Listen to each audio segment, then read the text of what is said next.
a 49-0 victory, a shutout win, a state title game, guys. It's supposed to be close, and they just made it look way too easy. It's no secret that the Atlanta Braves are having a great season. Last night they opened up their 3-game series with the Baltimore Orioles, and unless you stayed up really late, then you probably missed the way Game 1 ended. As you can see, the game's going on behind me.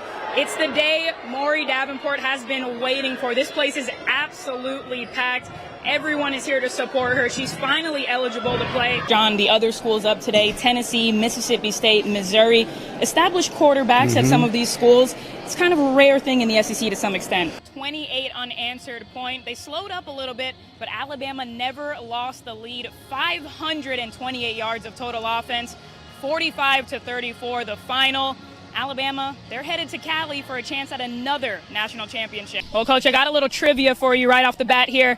You know the last time that Tallahassee and Montgomery Catholic have faced each other? 1952 or 50. 1957. Close. 61 years ago, Coach. Right. Both of us, we weren't alive yet. Nick Saban specifically, Adam. We all know last year was historic, tying Bear Bryant, but this year could be championship number 7. John's going to take the plane ride to really think about what he wants to give for his final prediction. But that's going to do it for myself and John Longshore. Let's head back out to Cali for the final time. Adam and Daryl, what can we look forward to ahead of kickoff tomorrow? That'll do it from the 14th Annual Spring Benefit. I'm Paris Tyburski. And I'm the real Rudy from the movie Rudy. Back to you, Adam. Hey guys, well, like Shane was just saying, it's definitely a cold night out here. And this game, it's a huge rivalry game. And I can't believe I'm saying this, but it's the last week of the regular season for high school football. The winner is going to have a little extra bragging rights, Daryl. Going into this game, the series is tied at 26-26 and won. 1992, first ever SEC championship game. How big of a stage was that for college football? After a big win against Washington last week, 7th-ranked Auburn welcomes Alabama State to the Plains for their home opener. It's the first ever meeting between the Tigers and the Hornets. The Troy Trojans debuted their new north end zone last night. And Daryl, what better timing than having it ready for one of the biggest opening games in Troy history against the 22nd-ranked Boise State Broncos. The last time these two teams met was back in 2013 in the Sugar Bowl. Oklahoma wasn't favored, and they walked away winners, so we'll see what happens this time around. The Alabama women's basketball team got a big win over 20th-ranked Tennessee on Thursday. Today, they look to carry that same momentum into their game against LSU. Day 4 of the SEC baseball tournament, and it was a quarterfinal elimination game for the Auburn Tigers. A very different result against the same Ole Miss team that they faced on Wednesday. Kirby Smart, a coaching product of Nick Saban. He's entering his 3rd season with Georgia now. And, of course, he's already taken a team to the biggest stage in college football. Troy has won 7 straight conference games, also 9 of the last 10. So with a win tonight, they would hold the 3rd longest conference winning streak in the nation, coming in right behind UCF and Oklahoma. Yeah, that's right, Adam. I'm here at Goshen for the game of the week. The Eagles taking on the Laverne Tigers. And joining me right now, Laverne head coach Scott Riles.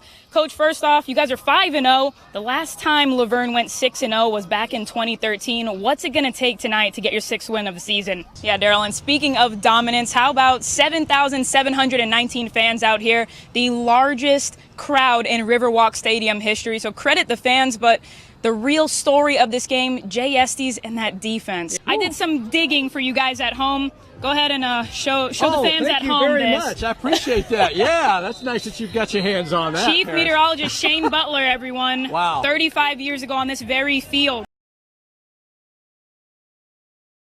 Number 8 Auburn going up against UAB in the inaugural Mike's Live Invitational tonight. UAB comes in unranked, but this game isn't one to be taken lightly. Even though Auburn has won the last 5 matchups, it's only been by a combined 29 points. Now tonight, we saw the return of D'Angelo Purifoy, 647 days since he's been suspended. His first game eligible since March 8th of 2017. First half, Austin Wiley can't hit. Purifoy, the board, puts it back up and one. He missed a free throw, though, so we're all tied up at 15. Now, just over a minute left in the game. The Tigers up by 4. Jared Harper drives and tosses it up to Chuma Okeke for the monster alley-oop. An 8-0 run for Auburn. Okeke finished with 11 points. Now, UAB would respond. The Blazers tied the game up with this 3 right here. So we have overtime, people. But Jared Harper, what a night he had. Takes it all the way to the rack right here. The Blazers just couldn't guard him tonight. Harper dropped a career-high 31 points, 15 of 16 from the charity stripe as well, 4 of those coming when it mattered the most to help Auburn survive a close one. The Tigers defeat UAB 75-71. Now staying on the hardwood, Troy is coming off of a dominant 88-43 win over Carver College this past Wednesday. Up next for the Trojans, they will be on the road facing Western Kentucky, a 2 p.m. tip-off tomorrow, and a chance for Troy to get to 500 on the season. They're already excited about Sunday going to Western Kentucky. An atmosphere that'll really be really good, and it's a good college basketball atmosphere because they've got so much tradition, and they've got a loaded roster, got a potential first-round pick, and the big guy inside, Charles Bassey. So our guys, they were talking about it in the locker room. They're juiced up, excited about that opportunity on Sunday. Well, it's officially bowl season. 6 games were on the schedule for today, and that even includes the Camellia Bowl right here in Montgomery. Now, as for Alabama, they'll have to wait until the 29th. And, of course, there's a lot more on the line besides just a trophy. The Crimson Tide began practice yesterday as they gear up for their college football playoff semifinal game against Oklahoma in the Orange Bowl. All eyes were on Tua Tagovailoa, less than 2 weeks removed from surgery on his high left ankle sprain that he suffered in the SEC championship game. Tua seemed to be moving around pretty well already, and game day, well, it's still 2 weeks away. Alabama, they know this matchup is going to be a tough one. At this point in the season, we're only playing the best teams in the country, and Oklahoma's definitely one of them. So, we know as an offense, it could be a game where we're going to have to put up a lot of points, and so for us, it just comes down to executing and making plays. The offense is very explosive. They have a lot of different weapons that they can use.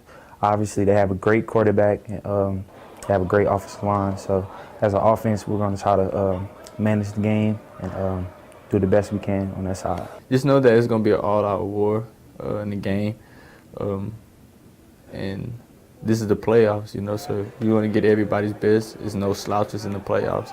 Oklahoma's a very good team, and we'll be prepared for them when the game comes. Now, I mentioned the Camellia Bowl. Georgia Southern and Eastern Michigan went at it right here in town over at Crampton Bowl. Shy Wirtz for the Eagles, just 4 of 7 passing, but on the ground, 16 carries for 79 yards, which included 2 touchdowns. Now, Eastern Michigan made it interesting towards the end. Arthur Jackson finds Mike Glass to take a 1-point lead, but the hero of this game was Tyler Bass. With 2 seconds left on the clock, he drills the 40-yarder. Georgia Southern gets their 10th win of the season, 23-21 the final. Oh, great games. Maybe a good game for all the Yes. folks visiting from out of town. Definitely. Great games all around. That Auburn game was absolutely crazy. What a night Jared Harper had. Unbelievable. Thank you, Paris. Brandon Maddox has been powerlifting competitively for 4 years now. He used to play football and soccer and went to the gym to get stronger for those sports, but then it turned into much more.